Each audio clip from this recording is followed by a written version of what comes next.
Welcome to Coffee Break with Rachel Vigil, taking a daily look at the biggest stories in Denver sports and interacting live with you, the Coffee Break fam. So sit back, relax, grab a cup of joe, and enjoy your coffee break.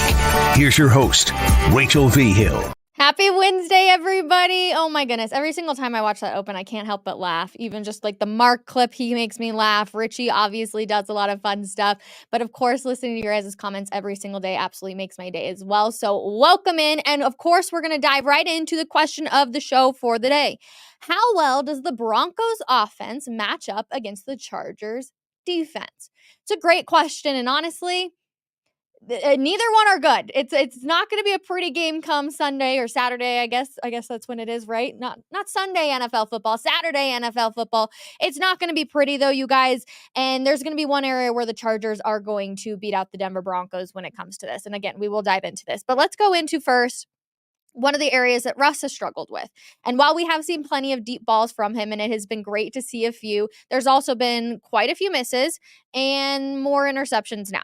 Obviously, 3 against the Houston Texans and only 4 for the rest of the season. But Sean Payton had limited the playbook when it had come down to Russ. And so you kind of look at it and you're like, well, they opened up the playbook a little bit. I guarantee you they're going to make it smaller again come Saturday. But again, they open it up. He had his 3 interceptions. Here's the thing. The Chargers absolutely suck at pass defense. They are number 31 in the NFL when it comes to pass defense. And so it'd be like easy, right? Be like, okay, well, let's 100% just throw the ball down the field. If they suck at pass defense, let's throw the ball downfield, and there we go. That's how you can win the game, right?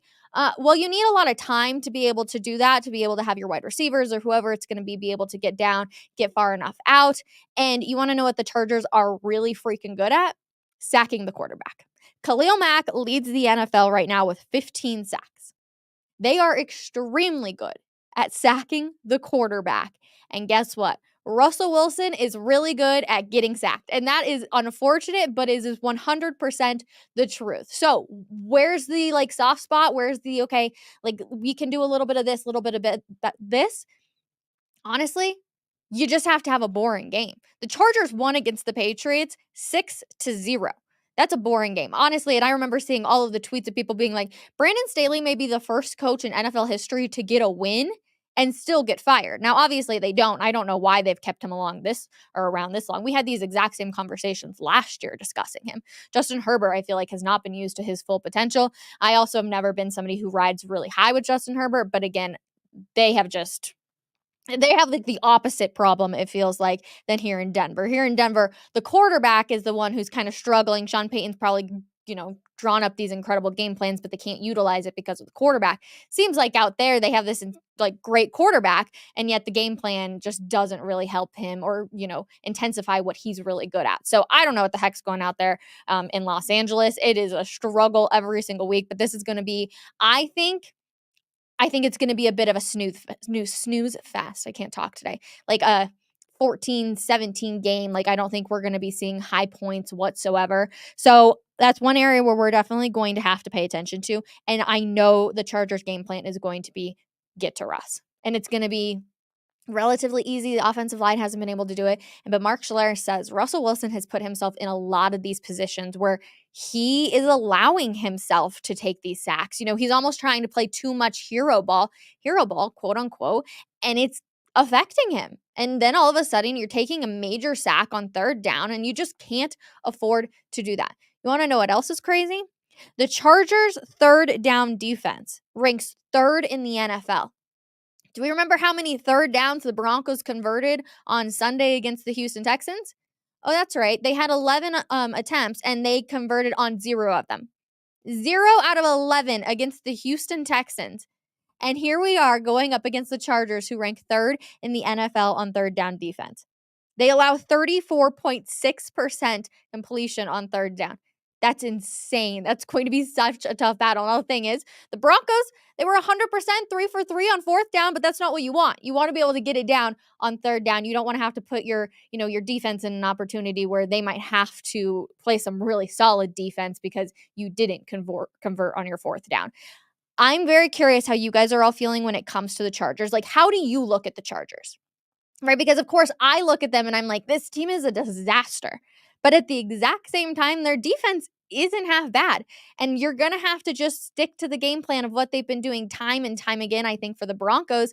And that is just make those short passes, have Russ throw it out to the outside, short 2-3 yard passes, and include the run. We didn't see a whole lot of that against Houston. I actually have the stats here real quick. From Javonte, Samaje Perine, Jaleel McLaughlin, 13 carries, 46 yards on average, 3.5 for Williams, 1-1-1 for Samaje Perine, although he did get used in the pass game a little bit. And Jaleel McLaughlin, 4 carries, 15 yards, 3.8 average. We're not seeing incredible things from the run. And I think, again, they did open up this offense a little bit more against Houston. You start off the game with 2 long balls to Courtland Sutton. Here's the other thing, too. Everybody wants to see Jerry Jeudy get involved more. I don't know if that's actually the best option. I think you utilize Courtland Sutton for everything. And Courtland Sutton, if your fingertips touch the ball, man, you got to be able to bring it in. And I know a lot of people actually kind of hate that saying of like, oh, well, sometimes it does touch their fingers, but it was too far. I've always been told that if a player can put their fingers on the ball, they got to be able to bring it in. I've heard that from tons of NFL players. So you got to be able to bring in those balls. But let's just utilize Courtland Sutton. Let's make him have a Pro Bowl year. Let's really, really utilize him because I do think he could make the Pro Bowl.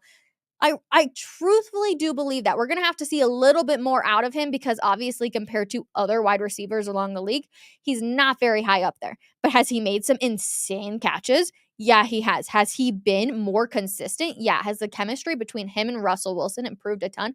Absolutely. So we're going to have to see more of Courtland Sutton, but I do think you're just going to have to do those check down passes, small things for Russ, and then utilize the run a little bit more and protect Russ at all costs. I don't think he's going to have a lot of time to wait for a wide receiver to get 10, 15, 20 yards. I don't think we're going to see a lot of bombs out of it. Now, hey, Sean Payton may look at this and be like, you know what? They are 31st in pass defense, so we might as well just see them. Get those guys running and do it early. I don't really necessarily love that game plan. I think stick to your own. And again, utilize those checkdowns when it comes to Russell Wilson. It sounds boring, but it is what it is. Is Bosa playing? I have not heard anything about if Bosa will be playing. That will also be a huge key factor on it. Of course, the injury reports are going to come out. It's only Wednesday, so a lot of teams are just getting back into practice again. They'd, obviously work out and stuff earlier on in the week, go over film, but now they'll really get back into practice. Same with the Broncos. We'll hear from them later on this afternoon. Check out denversports.com, and we will, of course, keep everybody updated right there. But you guys, also, we have to talk about this. This is something I am completely dumbfounded on, and we have to talk about it. Have you seen the amount of conversations that going on about Mac Jones and coming to the Denver Broncos? I had asked on Twitter, I was like, who started this conversation? And, people were linking back to like 1 or 2 guys, and they're like, yeah, this one person did it, and now it seems like everybody is talking to it. And I'm like, Mac Jones has not been very good, but apparently Sean Payton had talked really highly about him when he was coming out of the draft. And so that's why he's kind of getting linked to it. You also have to remember, though,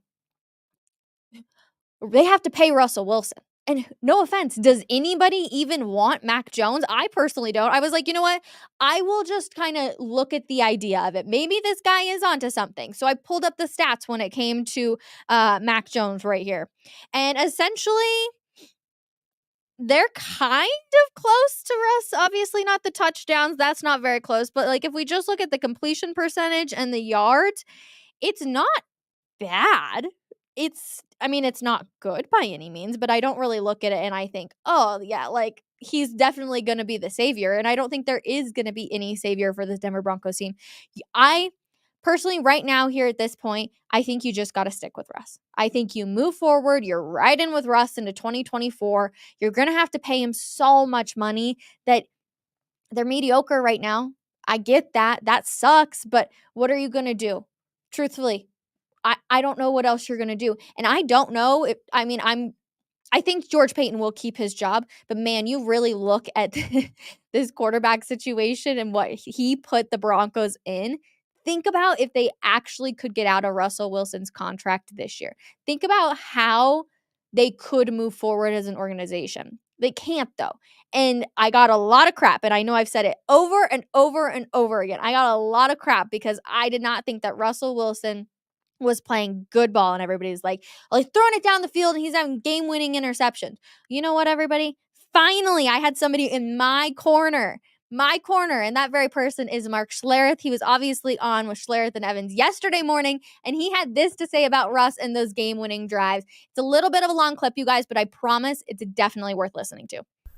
I could get a quarterback from Smoky Hill High School to do what Russ does.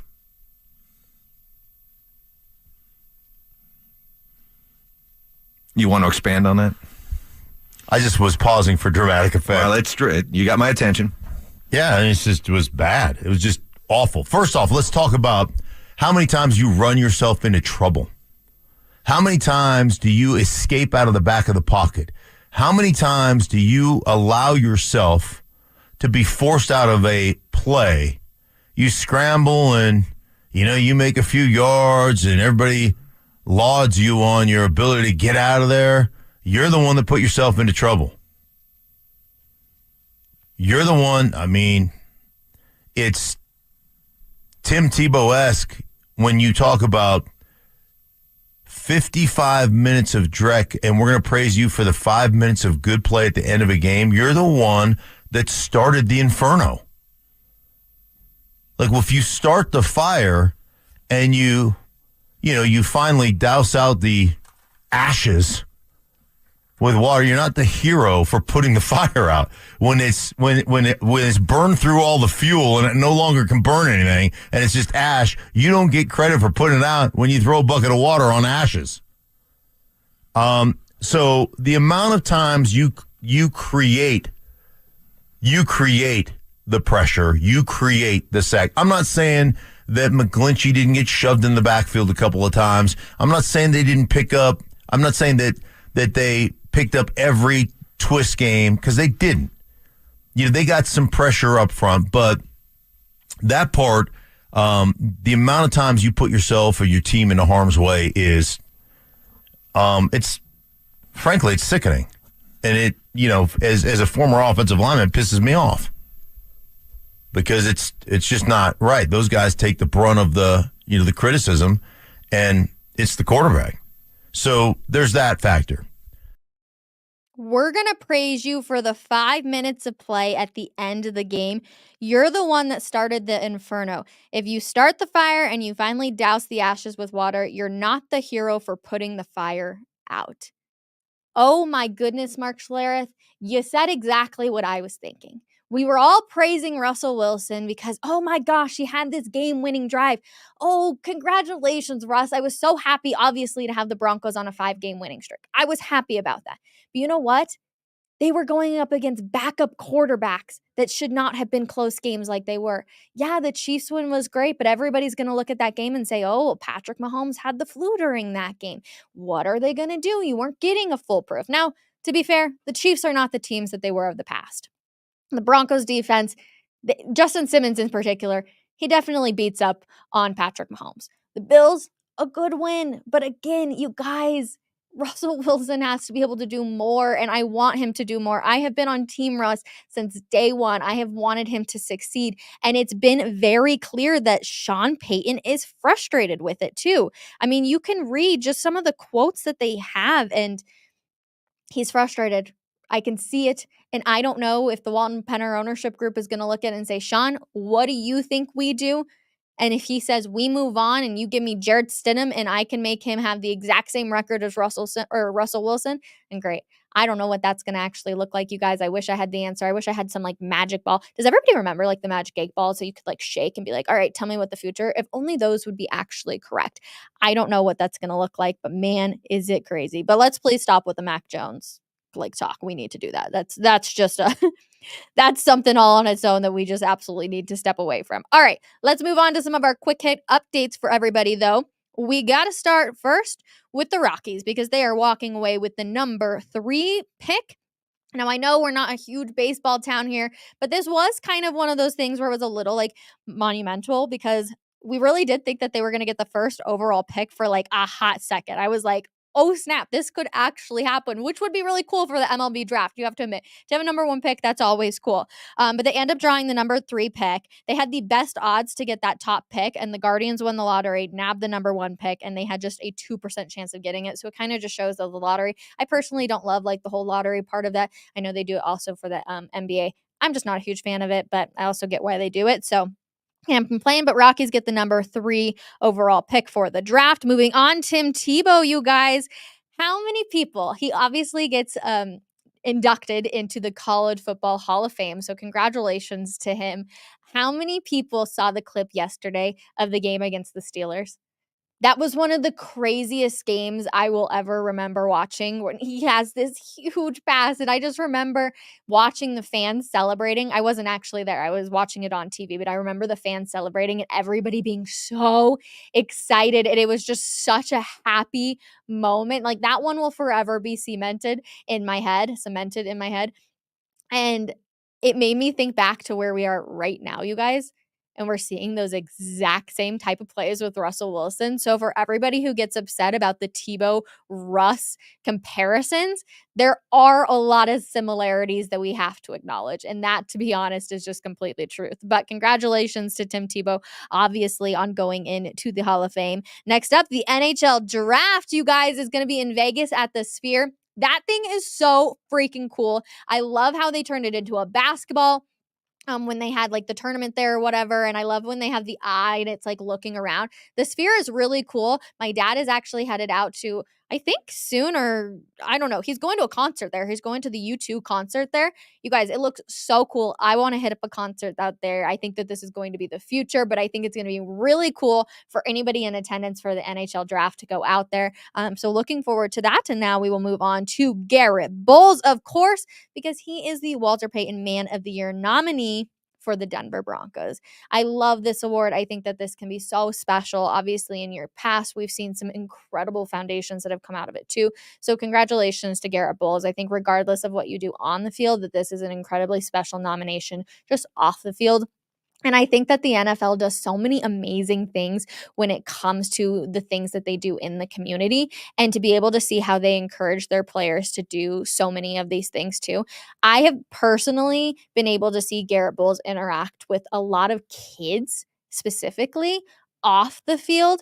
And you guys, he has such a big heart, and it is so cool to see. And usually when you see these big linemen, you're kind of looking at them and you're like, man, but so often or not, they're almost like big teddy bears. And I love being able to see those special moments when it comes to people and how they're treating people off the field, especially when they're such a big name like Garrett Bowles. So as much crap as we do give him on the field, what he's doing off the field is very, very special. And so excited for him for this nomination, and of course to see who will walk away the winner. And then the next one we got, the Colorado Eagles, you guys. How about this? Adam Sandler stopped by to watch the Colorado Eagles. He's in an Eagles jersey. He looks good. What's your favorite Adam Sandler movie? I'm really curious. Mine is 50 First Dates. And I honestly, as soon as I saw this picture yesterday, I was like, I need to go watch this movie. Like, I haven't watched it in so long. It's one of my favorite movies ever. I need to go watch this. He's obviously in so many good ones. So I absolutely love seeing that. And again, I think that's pretty cool that, he's up in Loveland, Colorado to watch a Colorado Eagles game. I don't know what he was doing in Colorado. I was really interested in that, but I do absolutely like to see that for sure. So huge shout out to Adam Sandler for stopping by and hanging out too. That's always so fun. I want to check out some of the comments, you guys. Oh, Waterboy. You guys, I've actually never seen the movie Waterboy. Is that like a cardinal sin or what? I have never seen it, and that is kind of surprising, to be completely honest with you. Maybe that's one I'll do. I'm not much of a movie person. I know everybody kind of made fun of me early on when I started out here at the Fan, because I'm not. I'm more of like a TV show person. My attention span is very, very small. Give me 30 minutes. I need to be able to get like, all right, we got the storyline, we've got like the highest point, the climax, whatever, and we got the problem, the issue, and then I need to be able to see it solved all in like 30 minutes. I can't do like those 3.5-hour movies. They're far too long. I think there's too many storylines, etc. So let me know in the comments if you are more of a movie person or of a TV person for sure. Now, we do have to get into a little bit about the Colorado Avalanche. Richie Carney was down at the game yesterday. He was obviously on the show yesterday too, which was so much fun. But he's got our recap on the Avs from last night. So let's take a listen, because I did tease, if you follow me on Twitter, a really interesting, cool stat about Nathan MacKinnon. So take a listen. Avs get the win at home tonight in a game that was probably a little bit harder on them than it needed to be. I think they kind of got in their own way a little bit toward the end. But we did get to see what I like to call the duality of Dermy, which is Curtis McDermott, who opened up the scoring with a nice goal in the first period, pretty early in the game. It's his second goal of the year, and both have ironically come in kind of clutch situations. So For a guy that hasn't had a lot of ice time, he's actually made a pretty significant impact in those minutes. But then late in the game, we saw him take a brutal, inexcusable penalty. He was taunting at the bench prior to it and put the Avs in a tough spot. They were stuck in a 5-on-3 with a 3-1 lead. They ended up giving up a goal to make it 3-2 and really kind of made it tighter down the stretch than it needed to be. A lot of injuries in this game tonight. Bednar was mixing up the lines with some pairings that we haven't seen a whole lot of. And overall, I think you saw them have to kind of fight and work through that. But they did, and I think Bednar acknowledged after the game that he saw some things that he liked, so there may be some recurring themes that we see going forward. Burying the lead, the big story of the night, Nathan MacKinnon gets his 500th assist in his career. I won't spoil Rachel Vigil's special fact that she's got about that in case this airs before that.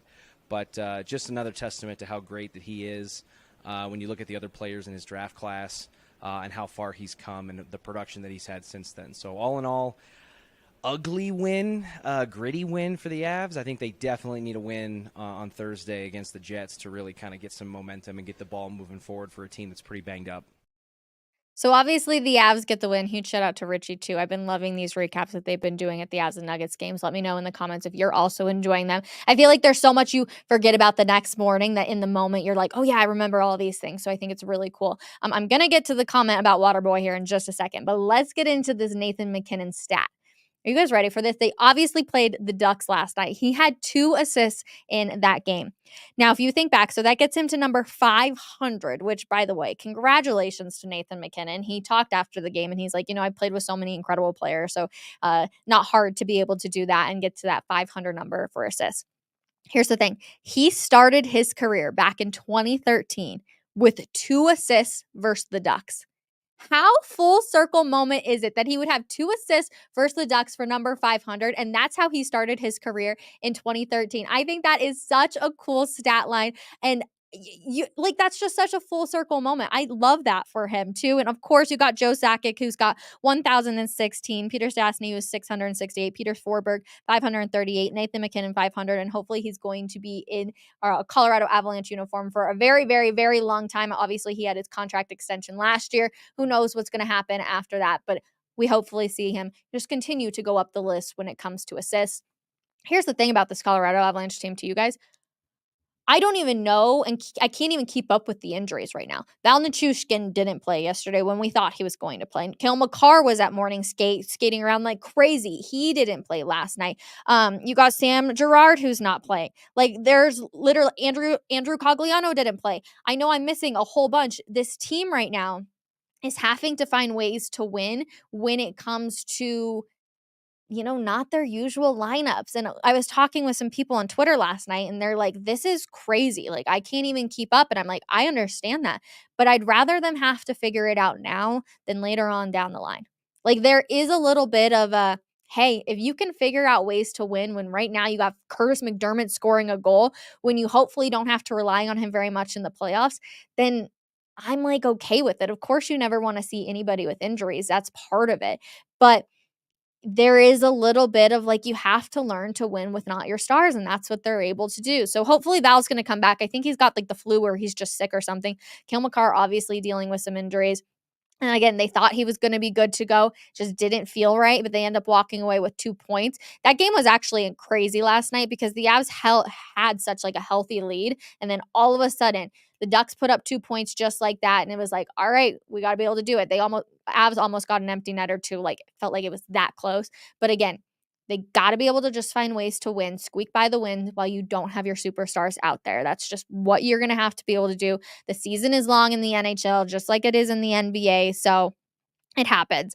Who predicted Curtis McDermott scoring his second goal in 2 shifts over the last 2 games? Curtis McDermott, he is the bully when he gets out on the ice, but if he can be useful, then you absolutely need to use him. Will I expect to see him out there on the ice more? Probably a little bit. They're going to need him. And again, I don't know exactly when everybody's going to be coming back, but they're going to need these guys who are not the superstars to continue to step up time and time again. So Avs was feeling froggy. Going back to this one, Cecil Lammy, how have you never seen Waterboy? I know I haven't seen a lot of movies. You could probably list off a bajillion sports movies on there, and I'd be like, yeah, I haven't seen it. I know I need to get better about it. I would be much better at pop culture references if I did watch all of these movies, but I stink. But however, my favorite movie still to this day is a classic sports movie, and it's Remember the Titans. I could watch that movie over and over and over again. It's one of my absolute favorites. So Remember the Titans always, but no, I have not seen Waterboy. In the comments, please let me know if there's any other ones that I need to see and go and watch. Tonight, we've got an interesting matchup too. The Nuggets, they're taking on the Clippers. That starts at 7, or it actually begins at 8 p.m. Mountain Time. Excuse me on that typo right there, you guys. Aaron Gordon is probable for tonight's game, which is good to know. He obviously has just been dealing with a few things too. And then, did everybody see Floyd Mayweather showed up with MPJ last night to the Lakers game in LA?